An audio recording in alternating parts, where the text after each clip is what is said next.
Welcome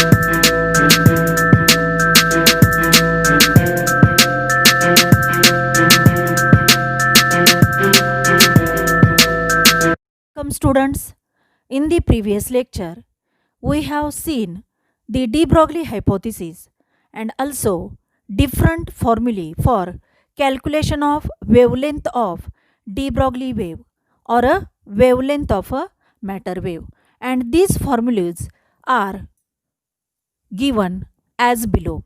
First formula is for the calculation of de Broglie wavelength of a matter wave is the first formula is the lambda is equal to h divided by mv. This formula calculate the de Broglie wavelength or a matter wavelength in case of mass and velocity. म्हणजेच एखाद्या एक्झाम्पलमध्ये तुम्हाला मास आणि त्या एखाद्या पार्टिकलचं मास दिलं असेल, त्या पार्टिकलची velocity दिली असेल, तर तुम्हाला लॅम्बडा किंवा wavelength of that particle wave calculate करता येईल. Where H is the Planck's constant. Okay, that means this formula for the calculation of the wavelength of the particle when mass and velocity of that particle is given. Okay, that means this formula is in terms of this formula is in terms of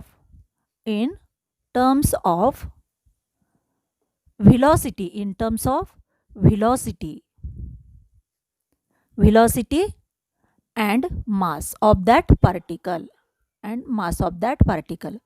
Also, from using another formula, we can calculate the wavelength of the particle. That means lambda is equal to h divided by p. Okay, this formula is in terms of momentum of that particle. That means where h is Planck's constant, p is the momentum of that particle. म्हणजेच एखाद्या एक्झाम्पलमध्ये जर पार्टिकलचा मास दिलं नसेल, velocity दिली नसेल आणि direct तुम्हाला जर मोमेंटम जर दिला असेल, तर त्या पार्टिकलच्या वेवची वेवलेंथ काय करता येईल, तुम्हाला कॅल्क्युलेट करता येईल. म्हणजे हा फॉर्म्युला कशामध्ये झाला, this formula is in terms of momentum of that particle. Okay, momentum of particle. Then third formula is lambda is equal to h divided by under root of twice m e k.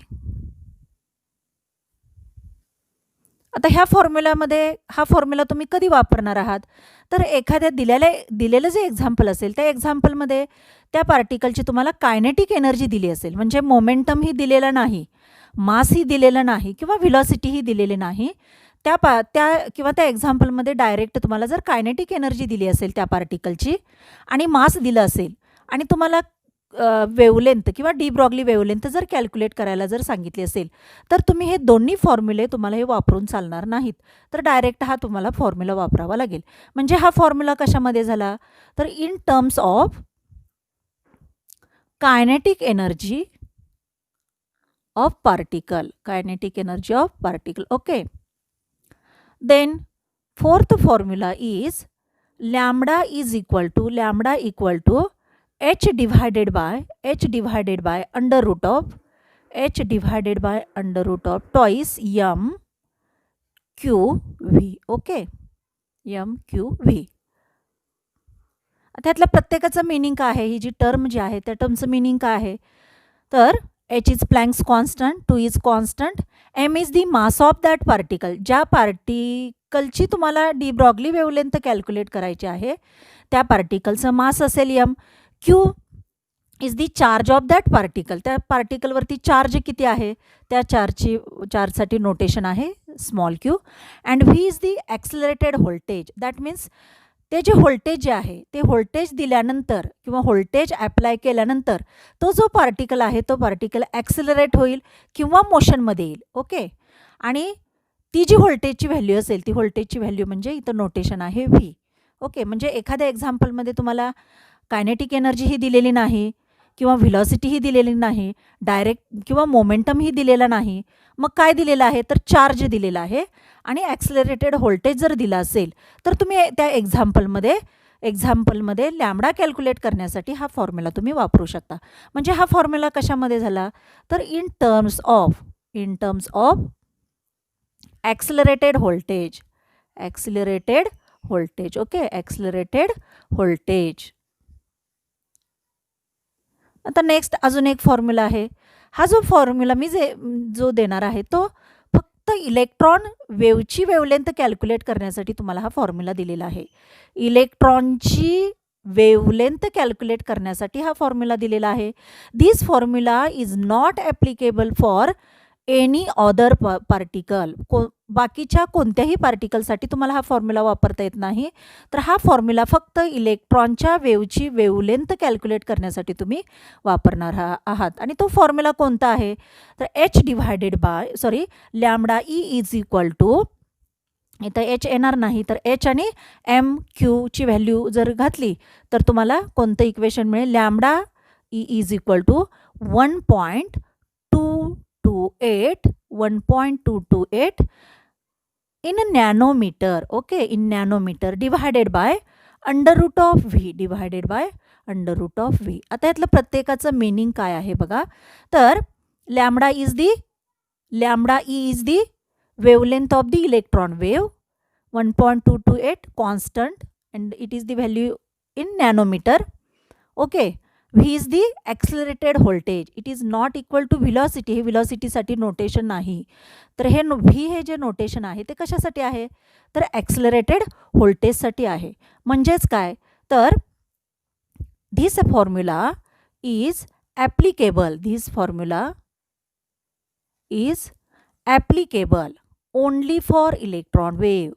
Applicable only for electron wave. म्हणजे electron वेव्हची wavelength जर calculate करायची असेल तर तुम्ही हा formula वापरणार आहात. Okay. आता तुम्हाला ह्या फॉर्म्युल्यावरून लक्षात येईल जर एखाद्या एक्झाम्पलमध्ये तुम्हाला मास दिला असेल, व्हेलॉसिटी दिली असेल आणि त्या पार्टिकलची जर वेव्हलेंथ जर कॅल्क्युलेट करायची असेल तर तुम्ही हा फॉर्म्युला वापरणार आहात.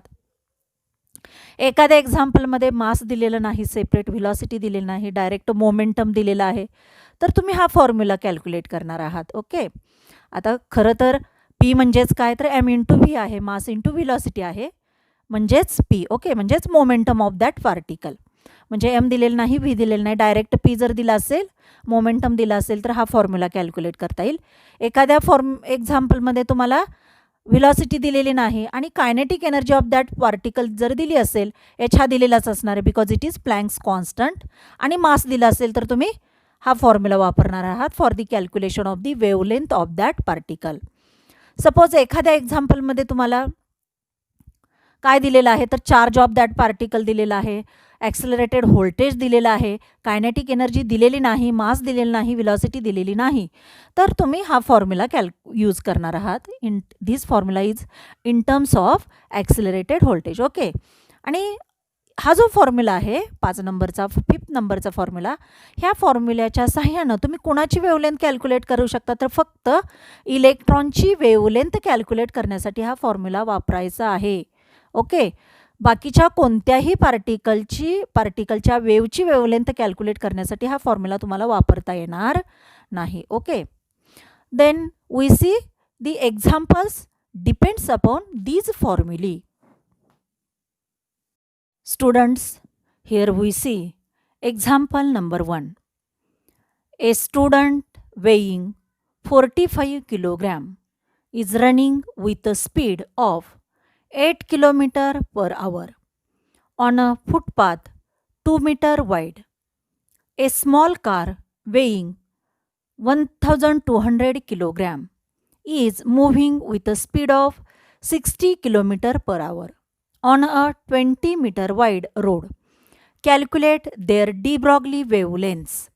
If small h, that means Planck's constant, is equal to the 6.63 into 10 raised to minus 34 joule per second. आता इथं जे एक्झाम्पल दिलेलं आहे त्या एक्झाम्पलचं सर्वप्रथम आपण मीनिंग जे आहे ते मीनिंग समजावून घेऊया. काय आहे मीनिंग? तर एक स्टुडंट आहे की ज्याचं मास जे आहे ते 45 किलोग्रॅम आहे. And that student running with a speed or running with a velocity, म्हणजेच तो जो विद्यार्थी आहे तो किती व्हिलॉसिटीनं रनिंग करत आहे, तर 8 किलोमीटर पर आवर, म्हणजे ताशी 8 kilometre. Okay. On a footpath 2 metre wide. 2 metre wide ही जी व्हॅल्यू आहे ती व्हॅल्यू इथं तुम्हाला आपल्या फॉर्म्युलामध्ये लागणार नाही किंवा ह्याची काही गरज नाही. Okay. Then a small car weighing 1200 kilogram is moving with a speed of 60 kilometre per hour. म्हणजेच काय, तर एक कार आहे, ती कारसुद्धा स्पीडमध्ये आहे, काहीतरी व्हिलॉसिटीनं पुढं जात आहे, की ज्या कारचं मास आहे 1200 किलोग्रॅम आणि त्या कारची स्पीड म्हणजेच त्या कारची व्हिलॉसिटी किती आहे, तर 60 kilometre per hour on a 20 metre wide road. ही सुद्धा व्हॅल्यू तुम्हाला इथं गरजेची नाही. ओके. मात्र तुम्हाला दिलेली आहे, तिचा आपणाला यूज करायचा नाही.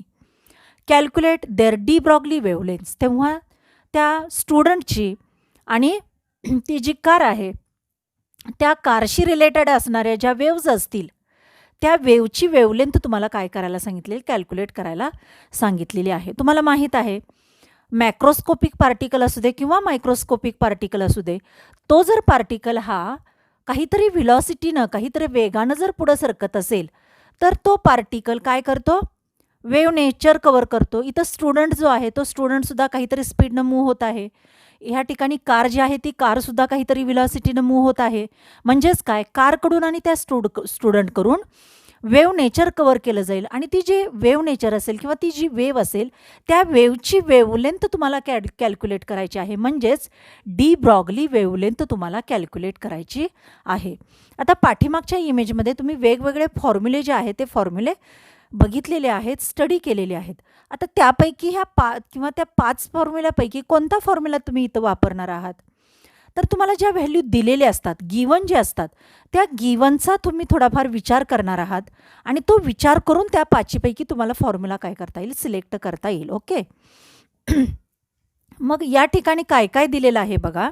तर फॉर अ स्टुडंट आपणाला सर्वप्रथम लिहिता येईल. फॉर अ स्टुडंटसाठी कोणकोणत्या व्हॅल्यू दिलेल्या आहेत, तर स्टुडंट वेईंग 45 किलोग्रॅम, म्हणजे स्टुडंटचं मास दिलेलं आहे. M1 आपण म्हणूया, स्टुडंट आहे त्याचं मास M1 म्हणता येईल आपणाला 45 kg. ओके. स्पीड किती दिलेलं आहे, म्हणजेच व्हिलॉसिटी किती दिलेली आहे, तर 8 किलोमीटर पर आवर, म्हणजे V1 M1 म्हणून V1 येणार. V1 equal to 8 kilometre per our.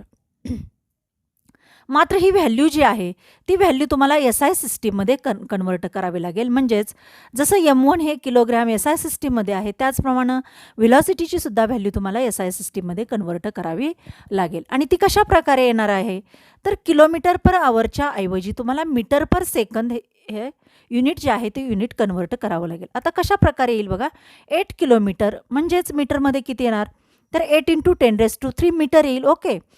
And 1 आवर म्हणजेच सेकंदामध्ये किती येणार आहे, तर तुम्हाला माहीत आहे 1 hour contains 60 minute and 1 minute again contains 60 second. Okay. That means 1 hour equal to second किती येणार आहे, तर 60 × 60, दॅट मीन्स 3600 सेकंद येतील. आणि किलोमीटरमधली मीटरमध्ये व्हॅल्यू किती येणार, 8 × 10³ मीटर पर 3600 सेकंद, म्हणजे V1 आपण हा मीटर पर सेकंदमध्ये या ठिकाणी कन्वर्ट करून घेतला. आता कोणता फॉर्म्युला वेवलेंथसाठी तुम्ही घेणार आहात 5 फॉर्म्युल्यापैकी, तर ज्या फॉर्म्युल्यामध्ये H असला पाहिजे, M असला पाहिजे आणि V असला पाहिजे. म्हणजे मास ही क्वांटिटी असली पाहिजे, V ही फिजिकल क्वांटिटी असली पाहिजे आणि H ही क्वांटिटी किंवा H ही टर्म असली पाहिजे. ओके. म्हणजे कोणता फॉर्म्युला, तर 1 नंबरचा फॉर्म्युला तुम्हाला दिलेला आहे. लॅम्बडा आता 1 आहे म्हणजे लॅम्बडा 1 आपल्याला म्हणता येईल for student. Lambda 1 equal to small h divided by m1 v1. आता ह्या व्हॅल्यू तुम्हाला घालता येतील. hची व्हॅल्यू किती आहे तर 6.63 into 10⁻34. Okay. m1 v1 m1 म्हणजे किती आहे 45 इंटू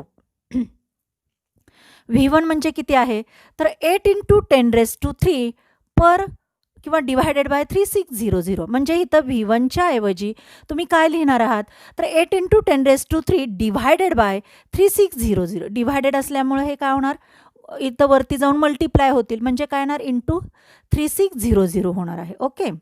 त्याच्यानंतरची स्टेप कोणती येईल तर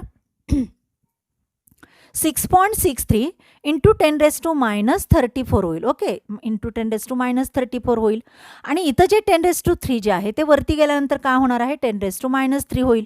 ओके. म्हणजे 6.63 10⁻34 इंटू 10⁻³ ओके. आता इथं पुढं 3600 डिवायडेड बाय 45 इंटू 8 मध्ये काय करता येईल तर इथं 3600 आहे आणि इथं 45 आहे म्हणजे तुम्हाला कितीनं डिवाइड करता येईल 9नं डिवाइड करता येईल. म्हणजेच काय लिहिता येईल 9 4 जा 36 येईल. ओके. आणि इथं 9 5 जा 45 येईल म्हणजे किती येणार आहे 4 येईल. ओके. आणि इथं 5 येईल. परत काय होणार आहे इथं 8 आहे आणि इथं किती 4 आहे म्हणजे 4 1 जाईल म्हणजे इथं किती येणार आहे तर 400 होईल. ओके. 400 होणार आहे. 4 2 जा 8 येईल आणि 4 1 जा म्हणजे किती इथं किती 100 होईल आणि इथं 2 होणार आहे. ओके. परत ह्याच्यानंतरची स्टेप कोणती येईल तर लॅम्बडा 1 इक्वल टू 6.63 इंटू 10⁻³ - 3 म्हणजे 37 येणार आहे 10⁻³ डिवायडेड बाय 5 इंटू 2 म्हणजे 10 होईल. ओके. आणि हे 100 आहे तसं लिहिता येईल. म्हणजेच परत काय होणार ह्यातला 100मधला 0 ह्यातला 10 काय होईल कॅन्सल होईल. सेकंड आन्सर काय मिळेल तुम्हाला 6.63 इंटू 10⁻37 अँड इंटू 10⁻1 होणार आहे +1 येणार आहे म्हणजेच काय होणार 10⁻+1 10⁻37 म्हणजे किती होणार 10⁻36 मीटर मिळेल. ओके.